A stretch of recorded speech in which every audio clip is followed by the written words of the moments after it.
Hello बच्चों, let's read this question. The question says the compound which gives off oxygen on moderate heating is option A cupric oxide, option B mercuric oxide, option C zinc oxide, option D aluminium oxide.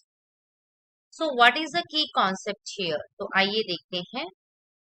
तो बच्चों यहाँ पे बोला गया है कि हमने किसी कंपाउंड की सिर्फ मॉडरेट हीटिंग की है, बहुत ज्यादा भी नहीं की, बहुत कम भी नहीं की, मॉडरेट है और वो कंपाउंड डिकम्पोज हो जाता है और कौन सी गैस रिलीज करता है? O2 गैस रिलीज करता है. तो बेसिकली आपको देखना है कि इन चारों में से कौन सा कंपाउंड थर्मली अनस्टेबल है. मतलब वो इतना ज्यादा स्टेबल नहीं है, वो थोड़ी सी हीट करने से ही क्या हो जाता है? डिकम्पोज हो जाता है.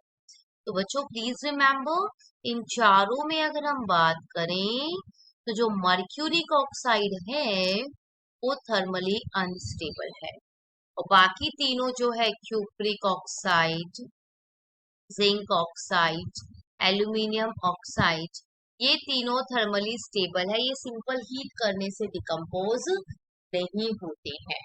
ठीक है, इस चीज को आप एलिंगम डायग्राम से देख सकते हो. स्टेबिलिटी को आपने मेटलर्जी में एलिंगम डायग्राम पढ़ा है, राइट?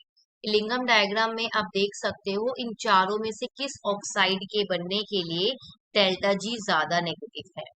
जिसका डेल्टा जी सबसे ज्यादा नेगेटिव होगा वो थर्मली मोर स्टेबल है. वो थर्मली क्या है? और स्टेबल है. जिसका डेल्टा जी जितना ज्यादा नेगेटिव होगा दैट मीन्स उसके बनने की टेंडेंसी उतनी ही ज्यादा है, वो थर्मली उतना ही ज्यादा स्टेबल है. ठीक है ना? तो अब लिंगन डायग्राम से देखेंगे तो जो HCO है उसका डेल्टा जी जो होता है वो सबसे कम नेगेटिव होता है. ठीक है, दैट मीन्स वो थर्मली क्या है? अनस्टेबल है.